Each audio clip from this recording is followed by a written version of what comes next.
اللهم صل على سيدنا محمد۔ حضور نبی اکرم صلی اللہ علیہ وسلم نے فرمایا کہ پل صراط سے گر کر جہنم میں گر پڑنے والے ان گنت ہوں گے، بے شمار ہوں گے، لیکن اللہ کے نبی نے فرمایا ان میں اکثریت عورتوں کی ہوگی، یعنی جہنم میں زیادہ جانے والی عورتیں ہوں گی۔ اللہ اکبر۔ فرمایا میرے آقا کریم صلی اللہ علیہ وسلم نے، میں نے دوزخ کا معائنہ فرمایا، دوزخ کو ملاحظہ فرمایا تو ان میں اکثر عورتیں تھیں۔ اس کی وجہ یہ ہے کہ عورتیں لعنت کرنے میں بے باک ہیں اور اپنے شوہروں کی اکثر و بیشتر نافرمان رہتی ہیں، اگرچہ انہیں زندگی بھر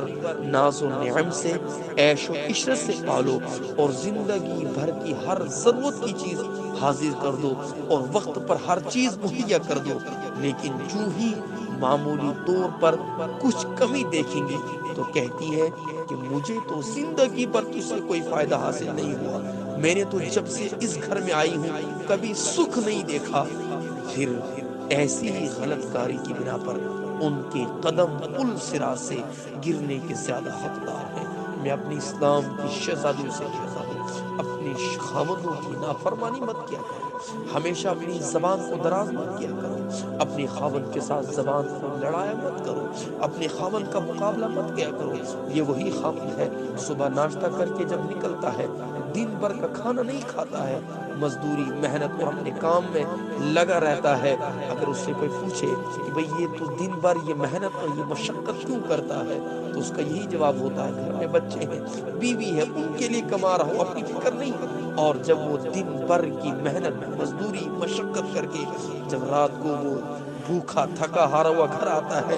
تو تب تک دن بھر کے تمام معاملات اور وہ گھر کی تمام وہ چیزیں عورت نے تیار کر کے رکھی ہوتی ہے کہ میرے شام کو خاوند کو کیا کیا کہنا ہے۔ جب خاوند شام کو واپس آتا ہے تھکا ہارا ہوا ہے اب عورت کو استقبال کرنا چاہیے، اس سے محبت سے بات کرنی چاہیے، لیکن نہیں، اس وقت تو خاوند کو دیکھ کر اس کے چہرے پر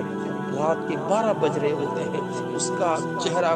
غصے سے لال پیلا ہوتا ہے اور وہ خاوند کا مقابلہ کرتے آپ نے یہ چیز نہیں لائی، آپ نے یہ چیز نہیں کیا، دن بھر بچے مجھے پریشان کرتے ہیں، آپ نے فلاں چیز بچوں کے لیے نہیں رکھی، فلاں چیز گھر میں آپ نے نہیں رکھی۔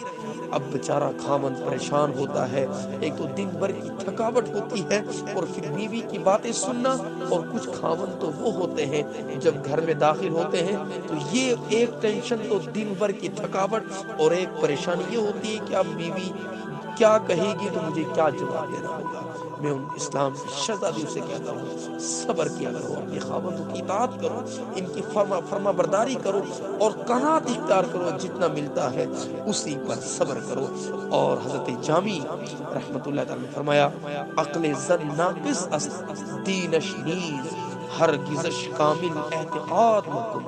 عورت کی عقل اور دین ناقص ہے، اسی لیے اس پر مکمل اعتماد اور بھروسہ نہیں ہونا چاہیے۔ گر بد است عزم اعتبار مگیر، اگر وہ بری ہے تو بھی اعتبار نہ کر، در نیکو بر بے اعتماد مکن، اگر نیک ہے تب بھی اعتماد کے لائق